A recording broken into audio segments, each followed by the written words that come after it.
Well, Michael, we're going to ask you to hang on because we're going to talk more about what's going on with oil prices as it relates to China. And for that, we're going to turn to Antoine Halff. He has firsthand knowledge, actually, of China's energy needs. He heads energy research at Newedge USA. It's a global brokerage. Just back from China, Antoine. Right. So talk to us about what you saw firsthand there, because this sort of conventional wisdom is that demand is booming. Yeah, I'm not sure end user demand is really booming. What you see in China today is two kind of opposite trends on the surface. On the one hand, the companies and the country are expanding their storage capacity, their logistical network, their pipelines and so on. And that requires a lot of oil. So they're putting a lot of oil into storage.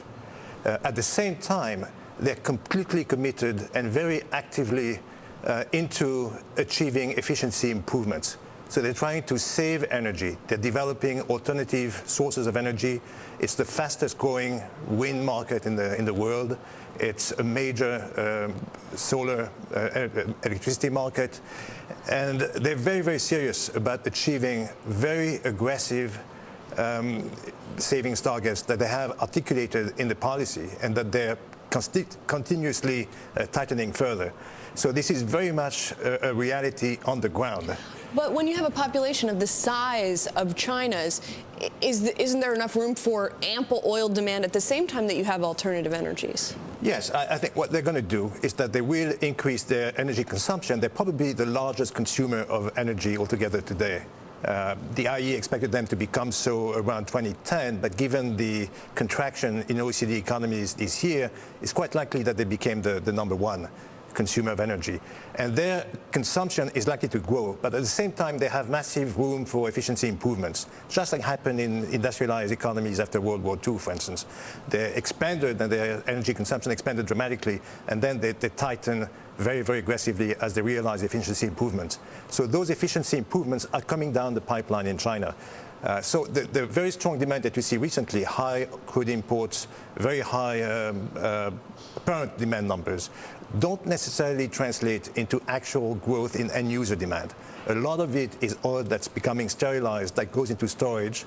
Well, does it matter, though, in terms of... Yes and no. I mean, it's oil that's taken out of the market, so it tightens balances on the one hand. On the other hand, it's not sustainable. You know, it's in storage, it's there, it doesn't come out, and you don't need to put more oil to replace it. So it's your opinion, having been to China, that this is more stockpiling than say, restocking? You know, we've seen this happen, say, in base metals. Right. We've seen restocking in copper, which is more bullish for demand than, say, stockpiling, because all you're doing is you're pulling demand forward. So you seem to think that the stimulus money that's been thrown around there, the $586 billion, it's been used to build storage in a stockpile as opposed to really at least in part, to a significant extent. Not entirely, of course, but to a large extent. How far along do you think the stimulus package is there in China in terms of having been deployed? One analyst I spoke to at Barclays, Nick Stoden, he says it's around 60% deployed, so he still sees a lot of this money still left around to feed a lot of demand and also a lot of speculation. Right. There's still some traction. It's not going out of steam. And I think politically, there's an election coming up. There's not an election, but a succession cycle coming down the pipeline. And I think that the current team wants to keep things going to be able to retain some influence over the next political cycle. In terms of what all this is going to mean for oil prices, we had Goldman Sachs out with a note today saying, in part because demand in China is strong, so that their thesis that you might contest, that oil is going to be at $85 a barrel by year end. What do you think? Well, you know, I think it's the accepted wisdom. If you want to be bullish, China is the great argument. You know, you can pull up your sleeve. It's very self-serving in a way for anybody who's bullish. I think what's driving the run-up in prices is not really fundamentals. The Chinese run-up in demand, apparent demand, is largely offset, or partly offset by the contraction in OECD countries. So I think what's really driving the run-up in prices is factors that are not unique to the oil market. It's more currency hedging. It's more trading in sympathy with the stock market. You see amazing correlations in S&P. But how long can those things sort of sustain themselves? Well, I mean, not especially the dollar. Not that long. That's why I'm not that bullish. I think we could see prices continue to go up. If we go up to 85, we could go to 90. If we go to 90, we could go to 100. The higher we go, the more likely we are to come back very hard, because the economy today cannot absorb very high prices as it did in the rally of 2003 to 2008.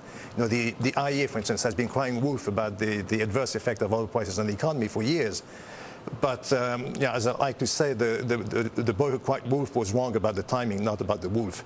And I think in the last few years, the IEA was completely wrong about the impact of oil prices on the economy, because the economy was growing, was diversifying, was globalizing. Right. There was imbalances, global imbalances that helped the economy absorb high prices. Okay. It's no longer the case. Those imbalances are being addressed, and the economy is much more sensitive, much more vulnerable. Okay, Antoine, we're out of time. I'm sorry. Antoine Halff on oil. We'll be right back.